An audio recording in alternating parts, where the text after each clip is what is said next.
So let's start with Professor Kaku. Professor Kaku, you've been a leading forecaster of technology for most of your career. What do you think about the digital revolution that we've seen so far? Where is it going, and how might it interact with other forms of technological revolution in science, such as biotechnology? Well, in the coming years, computer chips will cost as little as a penny.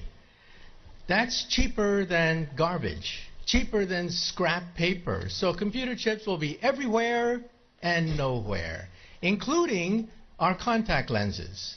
So when we put on our contact lenses and blink, we will go online. And who were the first people to buy internet contact lenses? College students taking final examinations. This means that my students will blink, and they will not have to memorize all the things I've been talking about. This is going to revolutionize education, because we cannot force students to memorize things that they can simply blink and get. And then if you feel sick, you will blink and see RoboDoc. RoboDoc is artificially intelligent, talks to you in plain English or Russian or whatever, speaks any language, accesses the entire internet for sound medical advice, almost for free. This is going to revolutionize the medical establishment. We'll still have doctors, but doctors will use RoboDoc as an aid.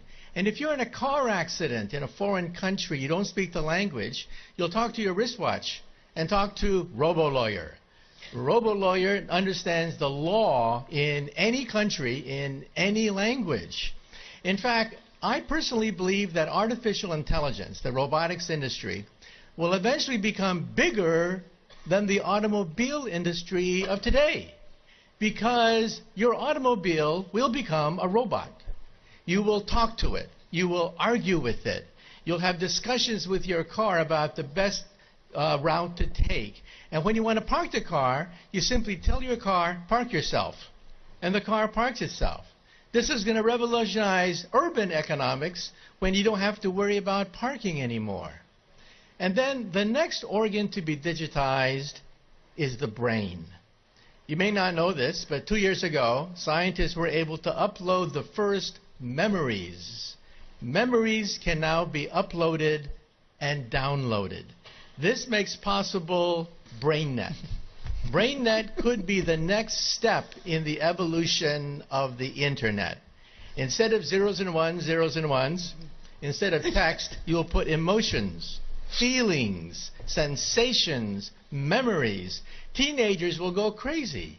Teenagers put happy faces at the end of every sentence.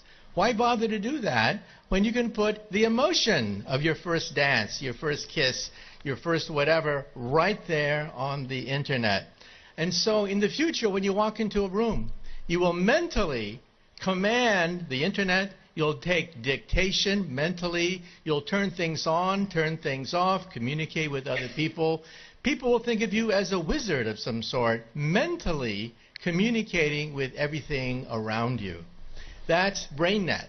And then biotech is being digitized now. We can create a human body shop.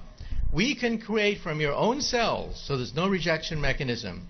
We can create skin, bone, cartilage, noses, ears, blood vessels, heart valves, bladders.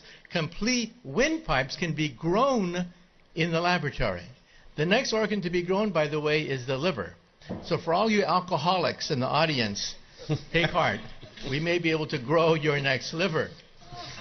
So even the economy is now being digitized into something I call perfect capitalism. You see, capitalism is based on supply and demand. But you don't know who's cheating you when you buy something. You don't know what the profit margin is. In the future, your contact lens will scan everything in a store, tell you who's cheating you, tell you who has the best product, what is the profit margin on every single thing that you can scan with your contact